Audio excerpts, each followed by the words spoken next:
Hello everyone. तो जैसा कि मैंने भी बताया था कि मैं आज शाम को आपको एनालिसिस कराने वाला हूँ। आज 16 फरवरी की फर्स्ट शिफ्ट का मेरा एग्ज़ाम था एएलपी का, सीबीटी 1 का।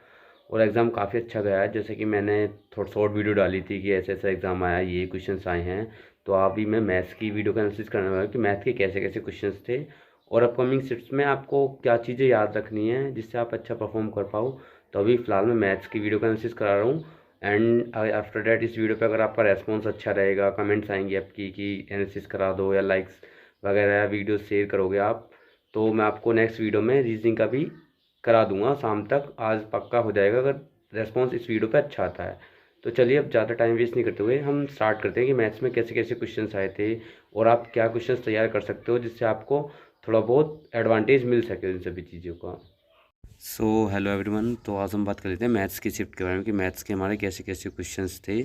तो अगर मैं बात करूं मैथ्स के क्वेश्चंस की, तो ये मैथ्स हमारा था। मैथ्स में सबसे पहले बात करें, टॉपिक वाइज बात कर लेते हैं कि कैसे कैसे क्वेश्चंस आए थे। सबसे पहले सिंप्लीफिकेशन पर बात करें तो सिंप्लीफिकेशन से आज की शिफ्ट में कोई भी क्वेश्चंस देखने को नहीं मिला। तो ऐसा नहीं जरूरी नहीं कि आपको नेक्स्ट शिफ्ट में कोई मिले, नहीं हो सकता एक आध क्वेश्चन आपकी शिफ्ट में आ जाए। और बात करें परसेंटेज प्रॉफिट एंड लॉस, इसका भाई काफ़ी अच्छा वेटेज रहा, तो इसको अच्छे से पढ़ के जाना। परसेंटेज में क्वेश्चंस बता देता हूँ कैसे कैसे क्वेश्चंस थे।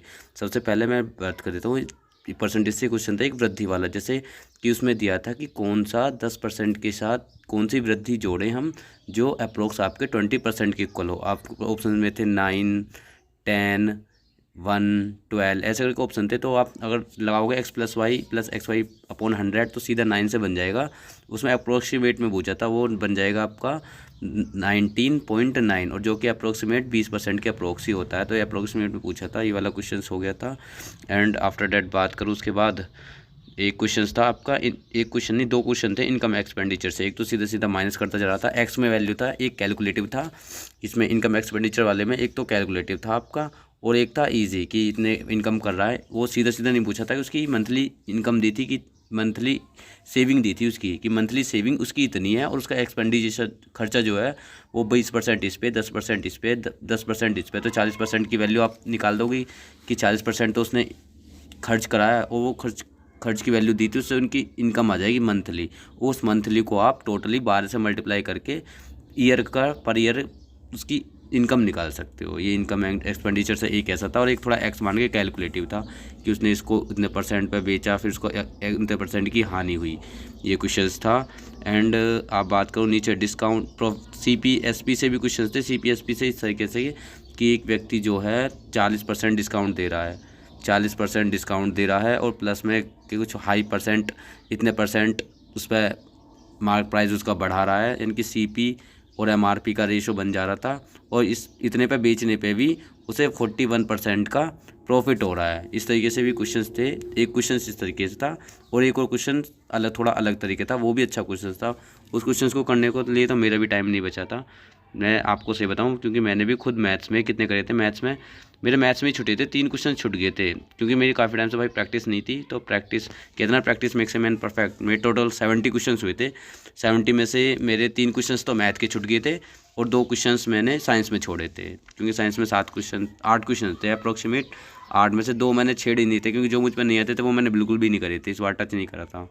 और बात करें आपके टाइम एंड वर्क का भी अच्छा वेटेज था। 3 से 4 क्वेश्चंस, 2 क्वेश्चंस तो इफिशिएंसी बेस्ड थे। इफिशिएंसी बेस 4 नहीं या 5 ही मान के चलो कि टाइम एंड वर्क के तो 5 क्वेश्चन थे। 5 क्वेश्चन में आप इस तरीके से वो कर सकते हो कि पाइप एंड सिस्टम के 2 क्वेश्चन तो पाइप और सिस्टम के थे सीधे सीधे।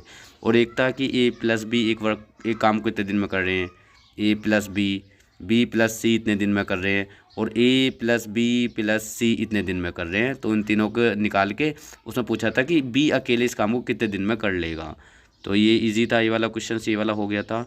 और एक ऐसी था कि एक व्यक्ति प्रतिदिन 6 घंटे, मतलब 6 घंटे काम करता है, 6 घंटे काम करके और इतने दिन 10 दिन काम करता है और इतने 1000 पेज टाइप करता है। सेम ऐसे ही व्यक्ति 5 घंटे काम करके कितने दिन में, x दिन में 12,000 पेज टाइप कर देगा। इस तरीके से क्वेश्चन था। वो कौन सा फॉर्मूला होते हैं, TWD कुछ ऐसे करके, जो W वर्क मल्टीप्लाई टाइम वाला, जो मेरा ध्यान नहीं है उसको क्या फॉर्मूला का नाम बोलते हैं, उस फॉर्मूले से रिलेटेड था एक क्वेश्चंस, वो भी इजी था, हो गया था।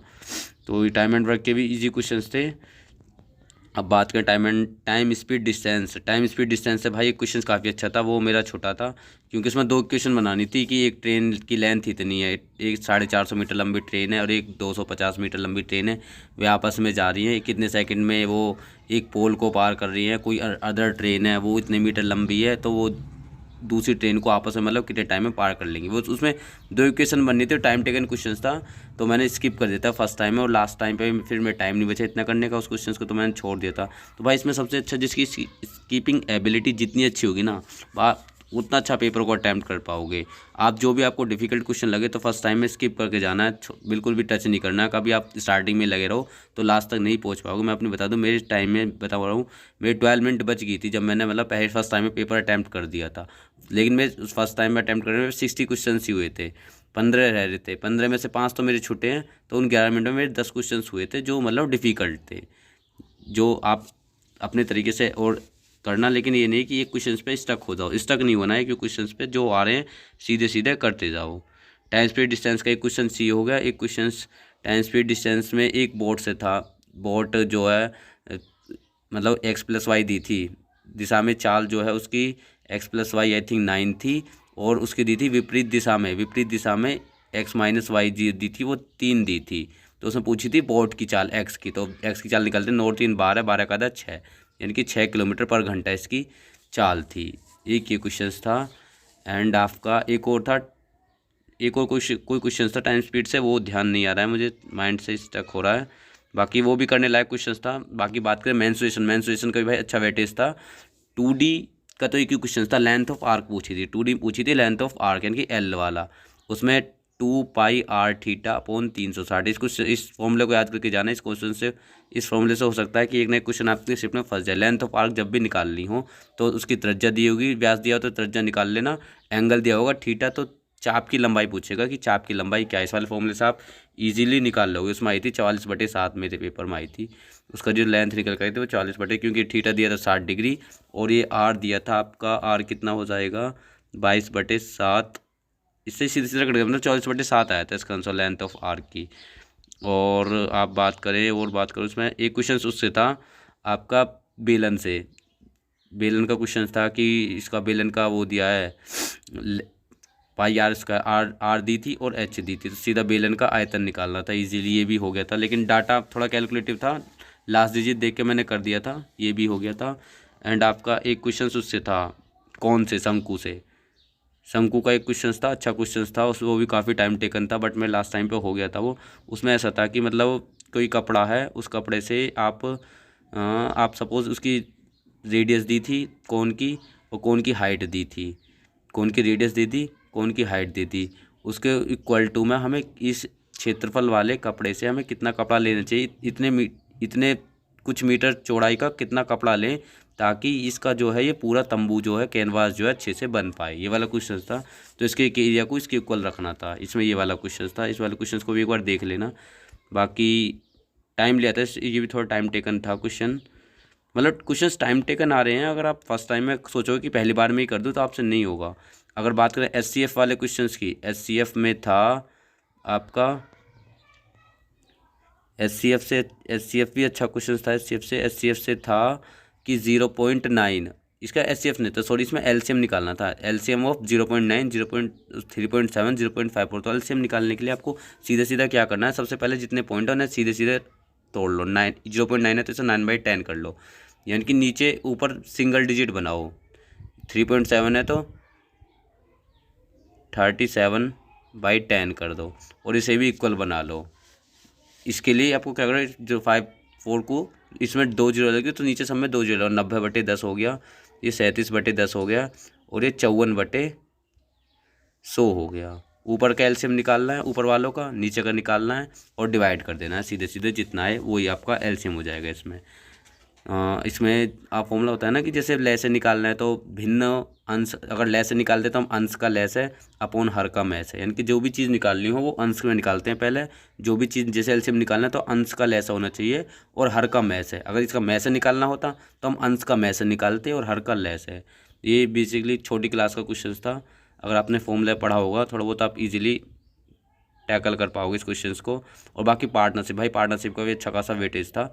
3 क्वेश्चंस थे, 2 क्वेश्चंस तो, एक क्वेश्चन तो आप इजीली कर लोगे, सीधा सीधा दिया था कि इतनी मनी जो है इतने टाइम के लिए इन्वेस्ट की गई, रेशो बना के सीधे सीधे कर लोगे। लेकिन एक क्वेश्चन थोड़ा कैलकुलेटिव था। आप रेशो बना लिया, रेशो बनाने के बाद जो टोटल लाभ भी दिया था ना, वो बोला था कि 5% लाभ जो है 4810 रुपये के बराबर है। 4810 तो नहीं होगा, हाँ मतलब इसी के अप्रोक्स था। 5% दिया था, तो इस 5% से पहले 20% बनाना था हमें, 100% बनाना था, ताकि पता लगे टोटल लाभ कितना है। टोटल लाभ माना हमारा 10,000 आ गया। फिर 10,000 को हम इस रेशो में तोड़ते, जो एक्स और वाई का रेशो आया लाभ का, प्रॉफिट का, जैसे 3 और 10 है तो 3 और 10 के रेशो में तब इसे तोड़ते। ये क्वेश्चन काफ़ी अच्छा था, ये भी मुझे क्वेश्चन अच्छा लगा। और बाकी बात करें, एक और क्वेश्चन था, वो भी इतना टाइम टेकन नहीं था, वो भी हो गया था मतलब, पर मैंने सेकंड टाइम पे अटेम्प्ट किया था। और इसमें एक ए से रिलेटेड क्वेश्चन भी था भाई, ए से रिलेटेड ज़्यादा लंबा नहीं था कि मतलब दो साल पहले 2 व्यक्तियों की आयु का योग 20 वर्ष है। और फिर 2 साल बाद क्या होता है कि 2 साल बाद जो बंटी की आयु बबली की आयु की 3 गुनी हो जाती है। तो बंटी की आयु आई थी हमारी 21, बबली की 7 आई थी, 7 और 3 21। तो 2 साल पहले की पूछी थी, 21 में से 2 गए, प्रेजेंट पूछी थी, मतलब 2 साल बाद हो रही थी ये, तो प्रेजेंट 2 घटा देते हैं, 21 में 2 19, 19 ईयर आई थी बबली की, सॉरी बंटी की आयु पूछी थी इसमें। ठीक है, उसके बाद क्वेश्चंस था आपका, हाँ बहुलक से भाई आपके टोटली 2 से 3 क्वेश्चंस थे। 2 तो मुझे क्लियर याद है, हो सकता है एक और हो। एक में तो भाई तुम्हारे 6 से 7 डिजिट दे दी थी, इसमें बताना था बहुलक क्या है। तो एक में तो आपका इजीली, फर्स्ट वाले में तो मैं ध्यान नहीं, लेकिन जो लंबा वाला डाटा दिया था उसमें 89, 73, 76, 81, तो उसमें जो मेरा आया था, मेरा 89 आया था। क्योंकि ऑप्शन से लेके करना है, क्योंकि ज़्यादा डिजिट होंगे तो आप ऑप्शन में जो हो ना उसे ही टेकल करना, उसे ही देखना। जैसे ऑप्शन में 89 दिया तो 89 को देखना कितनी बार दिया, ऑप्शन में 81 दिया तो 81 को देखना, बस 4 ही देखना, वरना आप क्वेश्चन को देखने में लग जाओगे तो बार बार कन्फ्यूज हो गए। ऑप्शन से उठाना इस क्वेश्चन को, बहुलक वाले को आप इजीली अटैम्प्ट कर पाओगे। ठीक है, एंड आफ्टर डैट और क्या क्वेश्चन था, एक आध क्वेश्चन में कोई फोरगेट कर रहा हूँ, काउंट कर लेते हैं एक बार कितने क्वेश्चन हुए होंगे अप्रोक्स। 6 से 7 क्वेश्चन परसेंटेज और प्रॉफिट। इसमें कोई भी क्वेश्चन मैंने मिनिमम नहीं लिया है, मैक्सिमम 7 क्वेश्चन अगर लिख रखे ना मैंने, 7 क्वेश्चन थे वो परसेंटेज प्रॉफिट लॉस थे। एक ज़्यादा हो सकता है पर इससे एक कम नहीं था। 7, 7, 3, 10 सिंपल इंटरेस्ट और SCI, हाँ SI और CI का तो मैंने बताया नहीं। SI CI का देखो एक सवाल ऐसा था, एक तो बिल्कुल ईजी था कि 4 सालों में इतना हो जा रही है, 4 साल में हो आपका धन जो है इतने के रेट से इतना हो ब्याज लग रहा है उस पर। तो सीधा सीधा NO पूछा था आपका, P पूछा था, मनी पूछी थी कि मनी कितनी है इस पर। और एक SI और CI का मिक्सचर था। SI CI का मिक्सचर इस तरीके से था कि 1-2 साल पे SI जो है 66 हो रहा है, किसी धन का 2 साल में 66 SI हो रहा है, और 2 साल में उसका CI जो है 67 हो जा रहा है। तो इसमें हम अगर देखें तो SI कितना हो रहा है हर साल 33 और 33 हो रहा है, लेकिन इसमें CI क्या हो रहा है, CI हो रहा है आपका 33। फर्स्ट ईयर तो सेम होता है SI CI, और सेकेंड ईयर CI चेंज होता है, 33 से 34 हो गया।